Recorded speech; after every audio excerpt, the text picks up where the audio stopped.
announced last week that our subject tonight would be marriage. And I must tell you about a girl who was telling me the other day about the kind of man that she wanted to marry. She said she was going to marry a man who did not smoke, who did not drink, who danced, sang, and told jokes, and who would shut up when she said to shut up, and who would always present a very good picture. I said, you don't want a man, you want an Admiral television set.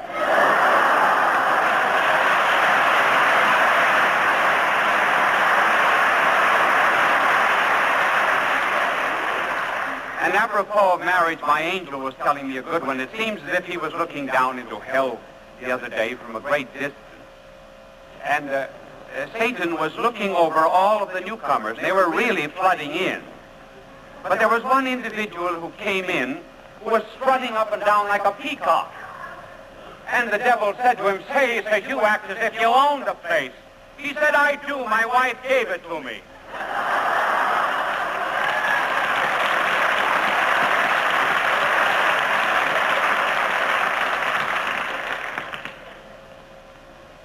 And apropos of marriages that break up, I heard of two little children at the seashore, and one said to the other, how do you like your new daddy?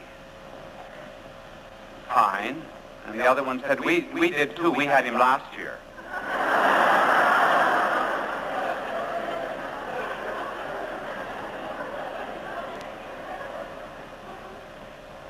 But we're going to fit the subject of marriage into a general law of life. Because marriage is subject to a law which concerns almost every human activity. And that law is this: that no one ever achieves a pleasure in a permanent form until after passing through a moment of pain or tedium.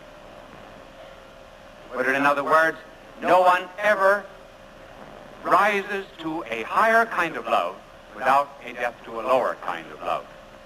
That means, therefore, that in every love and in every pleasure, there are actually three moments.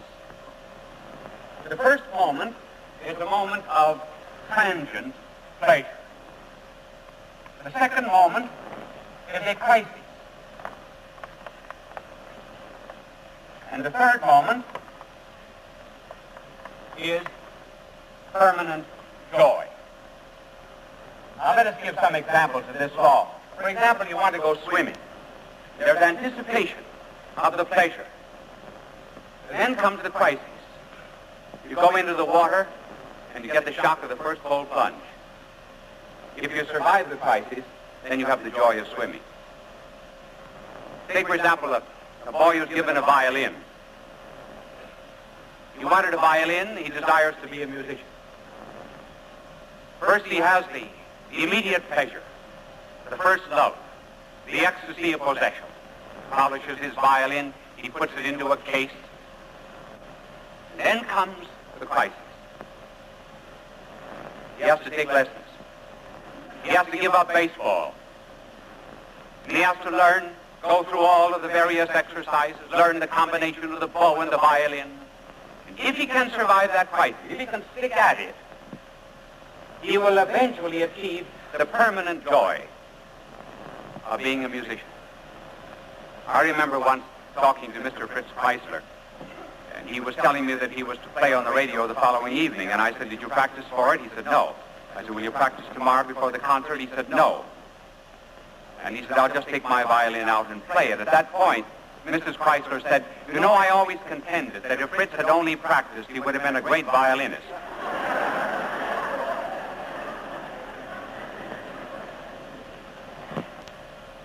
This law is so very general that it applies even to the spiritual life. You would be surprised how the states in the spiritual life of anyone who gives himself to God follows the vocation, such as my own. How much the three states correspond to the three states of marriage. First of all, when you enter religious life, the seminary,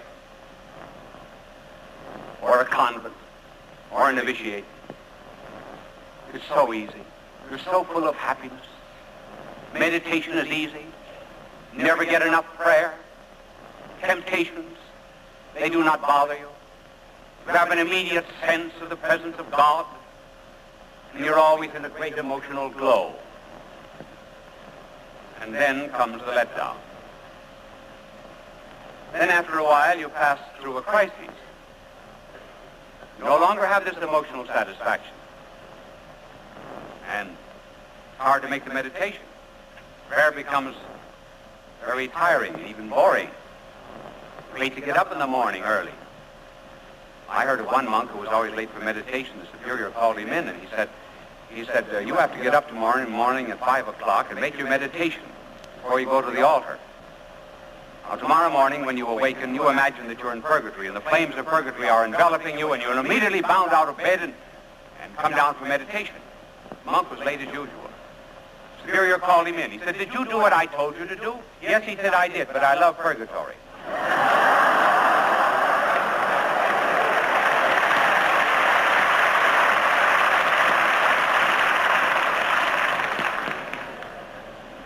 And this is the moment where we are apt to break down, simply because we find it hard to be spiritual. The world begins to make an appeal. We may even begin to compromise. We may even try to serve both God and mammon. And at this moment, one has to decide for himself whether he's going to take all the trials and crosses and difficulties of life and incorporate them into himself spiritually, whether he's going to make more sacrifices in order to achieve a higher love, and if he successfully passes through that crisis, then he attains a joy and a peace that surpasses all understanding. Now, what happens in the spiritual life happens in marriage. Now we come to the 3 moments of marriage. And the first moment is when you're immediately married. He's the most wonderful man in the world. And she's an angel. It's ecstasy, joy, music, peace, contentment, ecstasy. What more could one ask for in life? And one is absolutely certain that this is going to endure. We'll not be like other people. We'll be happy always. And so the love songs have a ring of eternity about them. Now what about this first moment? We are saying that according to the law of life, it's a very transient pleasure. And so it is. In this first moment, and I do not mean just a moment, I mean for a year or 2 years. In this first moment of transient pleasure, it is well to remember that what is affected is only the instinct, sometimes the ego. The instinct is satisfied. The ego is thrilled. But personality is not changed. Despite appearances, each person remains exactly what he was. The man has what he desires: possession and love. The woman has what she wanted: to be loved and the fulfillment of desire. And though the couple may not know it, at this moment there is very often a projection of the self into the other person. And it seems as if one is really loving only the other person without concern of self. But it must not be forgotten that the other person can be loved because of the pleasure that that other person gives. It could happen that in that love one is like Narcissus. Remember the legend of the god who saw himself reflected in a pool and fell in love with his own image? And so one may fall in love with his own image that is projected into another, because that other is for the time being the satisfaction. But personality does not change. For example, suppose you're very, very hungry. And then you're invited to a fine dinner. Your instinct for food is satisfied, but you're not a different personality than you were before. You're just the same. Suppose you kept your food on a windowsill. Try to keep it cool. Then somebody gave you an Admiral refrigerator. Say 2 commercials in one evening. That's too much.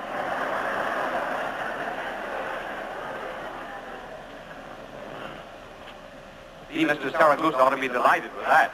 All right, you keep it. You finally get an Admiral refrigerator. With the same personality. So your desire for keeping foods cool has been thoroughly satisfied. And so it is in this first moment of love. There is no change, actually, in either person. Now, that does not mean to say that we must deride and mock this first moment of love, of transient pleasure. Not in the least. It's something fine and something good and something noble and something God-given. It is well to remember, however, that it is the frosting on the cake. That God puts the attraction there in order that we may consume all that married life has in store for us. Great pleasures are given because great responsibilities are to follow. It is the bubble in the champagne that makes it momentarily attractive. It is the self-starter of the motor. And then the motor's got to put and put and put and put all through the rest of its existence. They're in the clouds, yes. They are not to be condemned for being in the clouds. That is the only way that you can ever get to heaven, passing through clouds. That's the first moment. But it does not last. The law of life gives no guarantee of the permanence of such transient ecstasy. Then comes the crisis. Ah, the crisis. Then, in the moment of crisis, one begins to feel that one is opposite a personality who does not share completely his or her views. There's satiety. One is no longer thirsty at the border of a well. All the little imperfections of life begin to reveal themselves.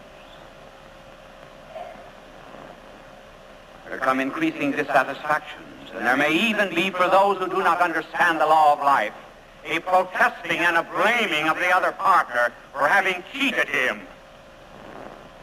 For she promised to be a goddess and she was not a goddess.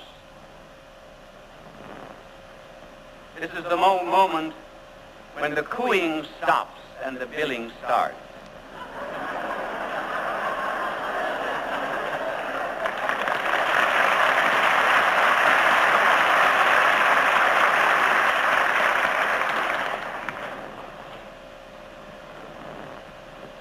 And it seems as if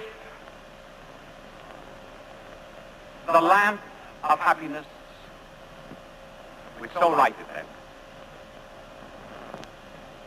is gradually being carried out of the room. And they seem less and less to be in possession of its brilliance. Marriage then begins to be like luggage.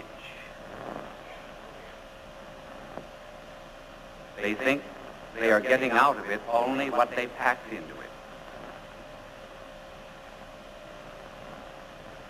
And at this moment, when the disillusionment comes, and one becomes habituated and used to even the best, then there are those who have the very false solution. Some will say, well, now we are incompatible. Let us get a divorce. Incompatible. Do you know two people in all the world who are always and perfectly compatible? No two people in the world are compatible. If there ever was a silly reason for breaking up a marriage, it's incompatibility. So some will think of divorce, then maybe the husband concentrates on business and she concentrates on bridge. Maybe there's alcoholism, maybe there's barbiturate. Maybe they're infidelity. Maybe there's an aloneness together. And they feel that life holds nothing more in store for them. How foolish they are. Why, this is not the end of love. This is merely the death of an illusion. They have not hit the bottom of love. No one ever does. They have only hit the bottom of their instincts. Now, if they will persevere and begin to use a different kind of food, they will come to the third moment. Food of the first moment was a food in which there were gifts and trips and flowers that nourish love. Now there are trials, children, a little boredom, sacrifices, worries, mutual anxieties. And all of these become the food of the new love.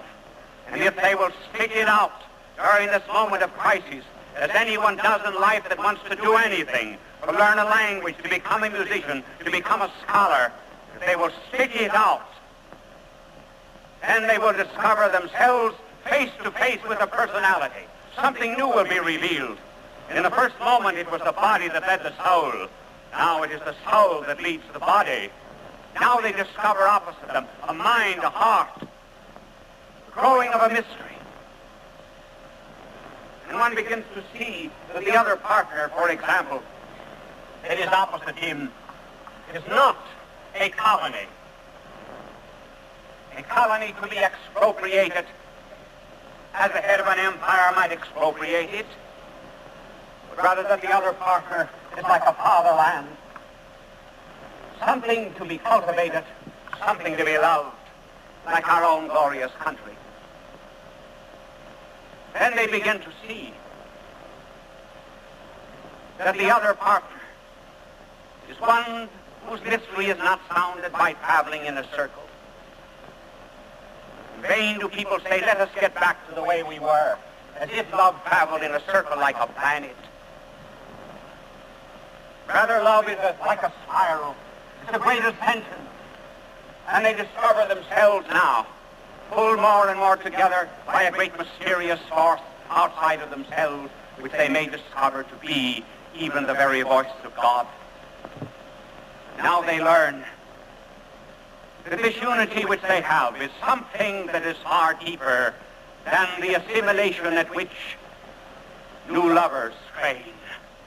That beyond the physical rack and strain of all that emotion, there is something added to it now, namely the beautiful communion of living together and walking before God in peace and happiness. Those who have reached this third stage of love because they've survived that moment of trial and stuck it out are those who, well, will speak of their spouses. Chesterton once spoke of his wife. Chesterton once said to his wife, I believe you're the most ignorant woman in all the world, because you do not know how beautiful you are. Beautiful? At what age? Remember, it's love that creates beauty. Dostoevsky said, I would give anything in all the world to be married to a woman who would care a little bit because I was just a little late for dinner. I always liked the toast that was paid by one husband to his wife, and every one of the guests were very much startled by it because it seemed to be rather shocking at first. He toasted her and said, here's to a face that would stop a clock.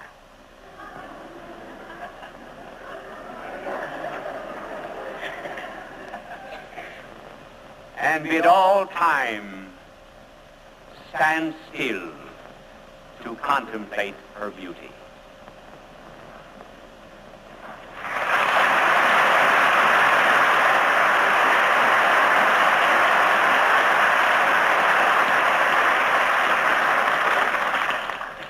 This is the kind of love that we knew, most of us, in our parents.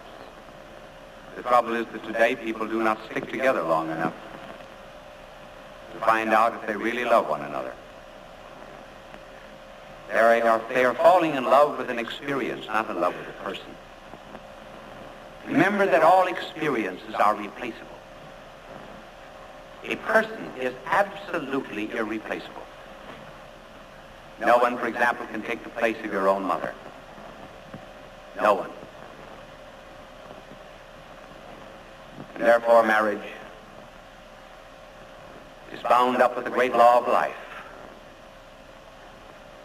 It is bound up with that law of life that was revealed on the Mount of the Transfiguration. You remember that our blessed Lord went on that mount. When on it, his face did shine as the sun. His garments were as white as snow. Peter saw it. And Peter said, Lord, it is good for us to be here. Let us build 3 tabernacles. One for thee, one for Moses, one for Elias. And our Lord had for him nothing but the withering scorn of his silence. Our blessed Lord, while Peter was asking that transient glory be made permanent, our blessed Lord was speaking to Moses and Elias of his death. In other words, he was telling Peter, Peter, this glory that you see now is only the glory of a promise. It is not the glory of fulfillment. In order to attain that, you must pass down this hill, and you must go up another hill, which is the hill of Calvary. And on that hill of Calvary you will find a trial, a crisis, a crucifixion, a disappointment. And if you will survive that moment of trial, that moment of crisis, then you will pass to a moment of glory that will be permanent and surpass all understanding. This is the law of life. This is the law of love. By now, and God love you.